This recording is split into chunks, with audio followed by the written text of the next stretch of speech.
welcome to Cooking with Chemists. Today we'll be making a strawberry cake.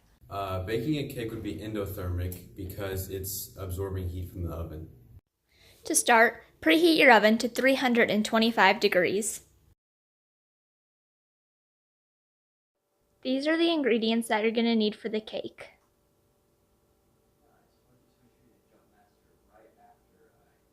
And these are the ingredients that you're going to need for the icing.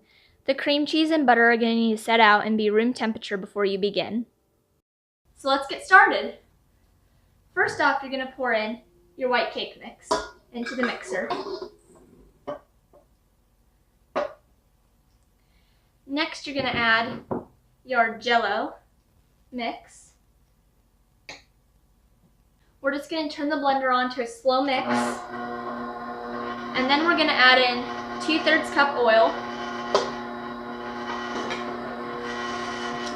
1/2 cup of water, 2/3 cup of strawberries, and then your 4 eggs.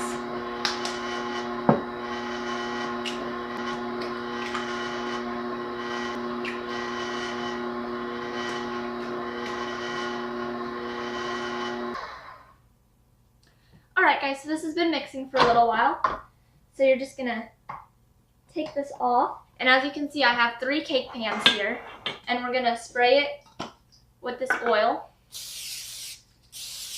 so that the cakes don't stick. Make sure you get it pretty good because they will stick.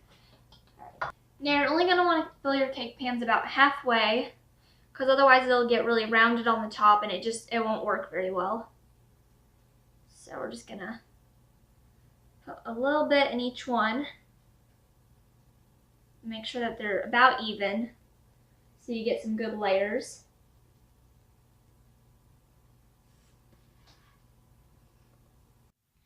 And now the cakes are ready to be put in the oven.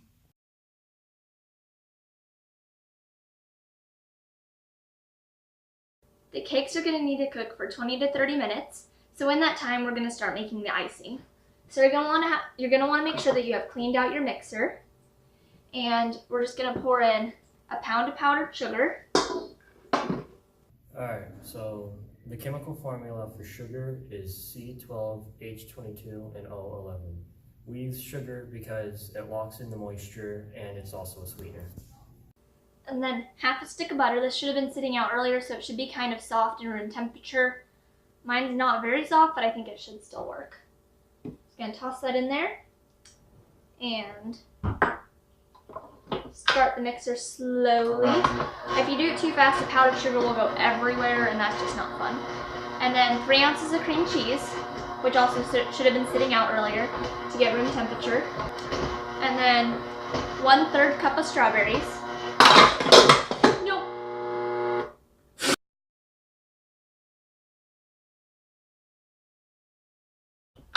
Alright, so once you have successfully retrieved the bowl of strawberries that we previously dumped into the mixer, you're going to go ahead and keep it going for at a low speed. And we're going to just take a dash of salt and just boop, right in there. Maybe another one if you want it just a little saltier, just boop. And we're just going to let that mix up for a little while and it should be pretty good by the time the cakes are ready. So that's it. Alright, I'll see you when the cakes are ready.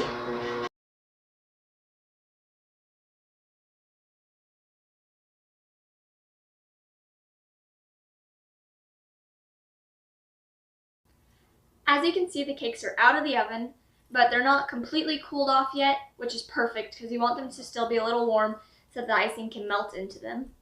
Alright, so we're just going to put a thin layer of icing between each cake.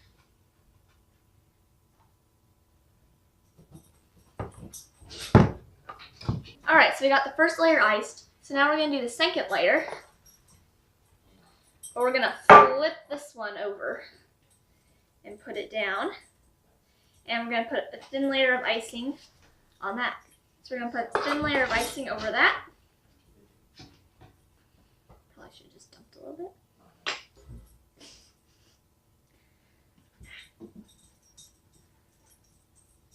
That's probably going to have to be good. Yeah. Alright. And now we're going to put the third layer on. Now this one can just be upside down. This helps the cake be flat on top, and we're gonna just pour the icing over it, and it should give it a really cool look. Ooh, it's dripping off the sides, so we're just gonna kind of not let it make a huge mess. But it is a delicious cake, so who cares if it's messy, right? All right, feel like it.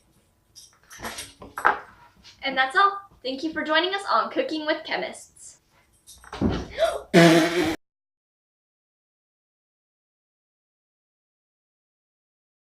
Facts about strawberries are, despite their name, strawberries aren't typically berries. They're accessory fruits. The second one is stop and smell the strawberries, because they're considered members of the rose family. They give off a sweet fragrance as they grow on bushes.